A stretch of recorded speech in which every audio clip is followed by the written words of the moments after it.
नमस्कार स्वामी भक्तांनो, स्वागत आहे तुमचं पुन्हा एका नवीन व्हिडिओमध्ये। जय जय श्री स्वामी समर्थ। स्वामी भक्तांनो, घरातील देवघर म्हणजे फक्त देवपूजेचं स्थान आहे असं नाही, तर घरातील सकारात्मक ऊर्जेचं ते एक केंद्र मानलं जातं।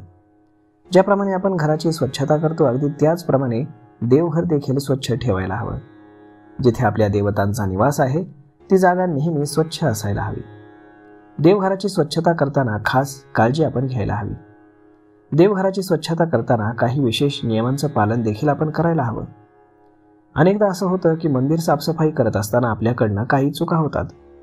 यामुळे आपल्याला भविष्यामध्ये अनेक अडचणींचा सामना करावा लागतो। या छोट्या छोट्या चुकांमुळेच घरामध्ये सुख शांती राहत नाही आणि धनधान्याची कमतरता भासू लागते।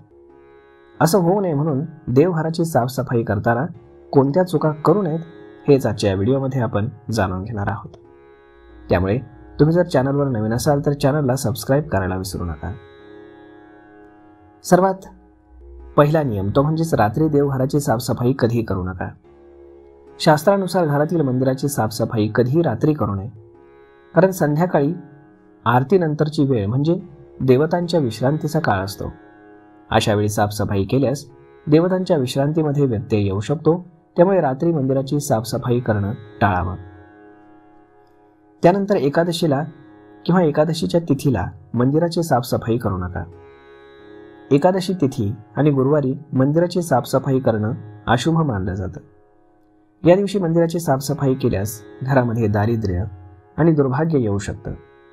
तसेच रात्री सुद्धा देवघराची स्वच्छता केली तर माता लक्ष्मी रुष्ट होते। त्यानंतर स्वच्छ कपडा आणि स्वच्छ पाण्याचा वापर करूनच आपण साफसफाई करावी। देवघरातील भगवंतांच्या मूर्ती स्वच्छ करताना नेहमी स्वच्छ कपड्याचा वापर करावा। घरगुती साबण किंवा इतर केमिकल्सचा वापर करून देवघर स्वच्छ करू नये। मूर्ती स्वच्छ करताना फक्त स्वच्छ कपडा आणि स्वच्छ पाणी याचाच वापर करावा। त्यानंतर शुक्रवार आणि शनिवार देवघराची साफसफाई करण्यास शुभ असतात। देवघराची स्वच्छता करताना शुक्रवार आणि शनिवार हे दिवस अधिक शुभ मानले जातात। त्यामुळे असे केल्यानं आर्थिक समस्यांपासून तुम्हाला मुक्ती मिळते। दरम्यान गुरुवार वगळता आठवड्यातील कुठल्याही दिवशी मंदिराची साफसफाई करणं योग्य आहे। परंतु काही गोष्टी आपण विसरू नयेत।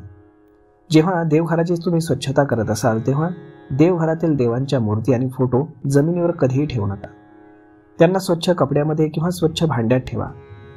खरं तर देवघराची साफसफाई ही दररोज पूजा करण्यापूर्वीच करायला हवी, परंतु आठवड्यातून एकदा देवघराची स्वच्छता करायची असेल तर ती स्वच्छता तुम्ही शनिवारी करू शकता। बहुतेक घरांमध्ये देवघर हे लाकडी असतं आणि लाकडाचा देव्हारा पाण्यानं कधीही धुवू नये। असं केल्यानं त्याचा पृष्ठभाग ओलाव्यानं फुगू शकतो। तेव्हा लाकडाचं देवघर हे स्वच्छ कपड्यानं केवळ पुसून घ्यावं। तर मग मित्रांनो, अशा पद्धतीनं देवघराची स्वच्छता करताना काही चुका आपण आवर्जून टाळाव्यात। तर मग मित्रांनो, हा व्हिडिओ ही माहिती तुम्हाला कशी वाटली हे तुम्ही आम्हाला कमेंट करून नक्कीच सांगा। आणि जर आवडली असेल तर आपल्या जवळच्या मित्रमंडळींसोबत देखील हा व्हिडिओ तुम्ही शेअर करायला विसरू नका।